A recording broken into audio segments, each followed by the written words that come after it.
texto chama-se Silêncios e Palavras. Na palavra, a comunicação se realiza.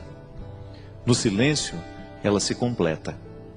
Pois a compreensão se concretiza a partir do silêncio. Há poder em ambos e a sabedoria é usar bem esses dois tempos da comunicação. Dentro de uma composição, as pausas são tão importantes quanto os sons.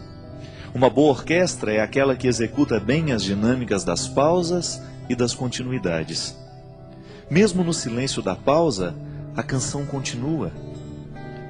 Não diga as coisas com pressa. Mais vale um silêncio certo que uma palavra errada.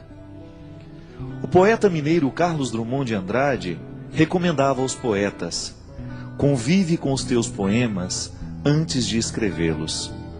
Tem paciência se obscuros, calma se te provocam. Espera que cada um se realize e consuma com seu poder de palavra e seu poder de silêncio. A recomendação do poeta é sábia e pertinente. Um poema só é bom, se maturado na sementeira do silêncio. Antes de se tornar palavra, a poesia é experiência de vida silenciosa. Os artistas sabem disso, e nós precisamos aprender. Demora naquilo que você precisa dizer. Livre-se da pressa de querer dar ordens ao mundo. É mais fácil a gente se arrepender de uma palavra dita do que de um silêncio. Palavra errada na hora errada pode se transformar em ferida naquele que ouviu, também naquele que disse. Há muitos momentos da vida em que o silêncio é a resposta mais sábia que nós podemos dar a alguém. Na pressa de falar, corremos o risco de dizer o que não queremos. E diante de tudo o que foi dito, nem sempre temos a possibilidade de consertar o erro. Palavras erradas costumam machucar para o resto da vida. Já os silêncios certos, esses possuem o dom de consertar. Por isso, prepara bem a palavra que será dita. Palavras apressadas não combinam com sabedoria. Os sábios sempre preferem o silêncio. E nos seus poucos dizeres está condensada uma fonte inesgotável de sabedoria. Não caia na tentação do discurso banal, da explicação simplória. Queira a profundidade da fala que nos pede calma. Calma para dizer, calma para ouvir. Uma regra interessante para que tenhamos uma boa compreensão de um texto é justamente a calma. Só assim podemos adentrar nos significados que o autor quis sugerir e, consequentemente, mergulhar no mistério do seu texto. Leituras apressadas podem fomentar equívocos. E equívoco é uma espécie de desentendimento entre o que escreve e aquele que lê. É uma forma de obstáculo para a compreensão da linguagem. Na comunicação verbal cotidiana, isso sempre acontece. Dizemos e não somos compreendidos. Diante do impasse, duas realidades são possíveis: ou alguém disse com pressa, ou alguém escutou sem atenção. Dizer e ouvir requerem silêncio. Só diz bem aquele que pensou antes no que iria dizer, e ouve melhor aquele que se calou para escutar. A regra é simples, mas exigente. Por isso hoje, neste tempo de palavras muitas, queiramos a beleza dos silêncios poucos. Eu sei que muitas vezes nós somos vítimas das palavras malditas. Não são poucas as vezes em que palavras malditas chegam até os nossos ouvidos. Uma palavra pode ser maldita por causa do conteúdo que ela tem, ou então por causa da forma. Hoje eu estava lendo um texto, coincidentemente, falando da música das palavras. E o escritor estava dizendo que para cada palavra há uma música diferente que nós podemos colocar nela. De maneira que você pode dizer uma coisa muito dura a alguém, mas você colocar uma música que faça bem ao ouvido de quem escuta. Então a pessoa escuta aquela palavra dura, mas com uma música bonita. Talvez tenha sido isso que Jesus soube fazer o tempo todo. Jesus dizia coisas muito duras, mas a música das palavras de Jesus era extremamente sedutora. Porque ele sabia muito bem que não adiantava dizer as coisas sem musicalidade. Não adianta nada a gente dizer as coisas com braveza. Não. A gente será muito mais bem entendido se a gente buscar uma música suave para colocar a palavra dura. Você experimenta isso na sua vida todos os dias. Quando você precisa dizer alguma coisa de muito sério aos seus filhos, e às vezes você não sabe nem por onde começar porque você tem medo do conteúdo que você vai dizer. O conteúdo é duro, é de exigência. E os nossos filhos não estão muito acostumados a serem exigidos.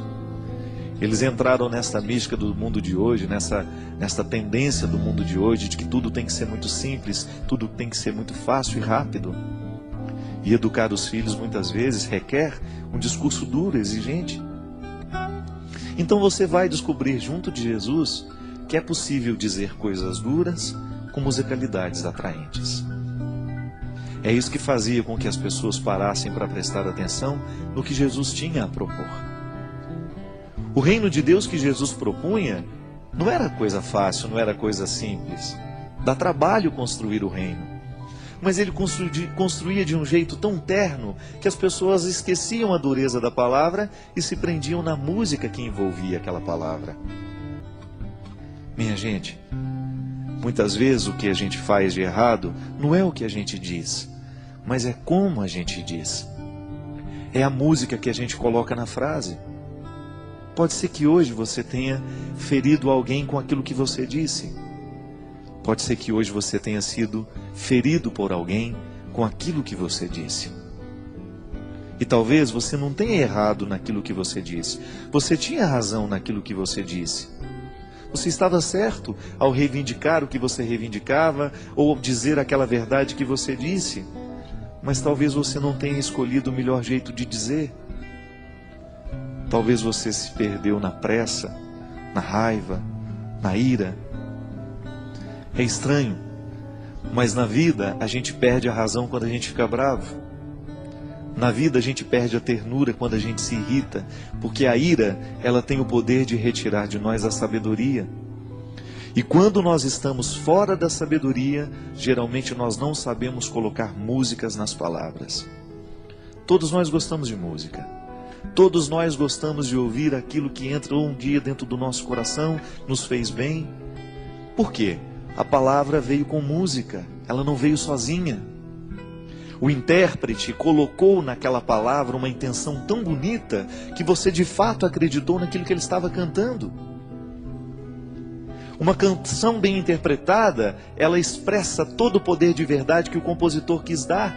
Mas aquele que interpreta, o bom intérprete, ele faz a canção se tornar ainda mais verdadeira do que quando nasceu da mão do compositor.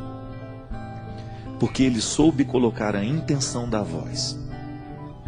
Eu, quando dava aula na faculdade de teologia, lá na faculdade Uniana, eu sempre dizia para os meus alunos que seriam padres um dia: olha, cuidado para você não ficar com um tom de voz, um jeito de falar igual a todo mundo.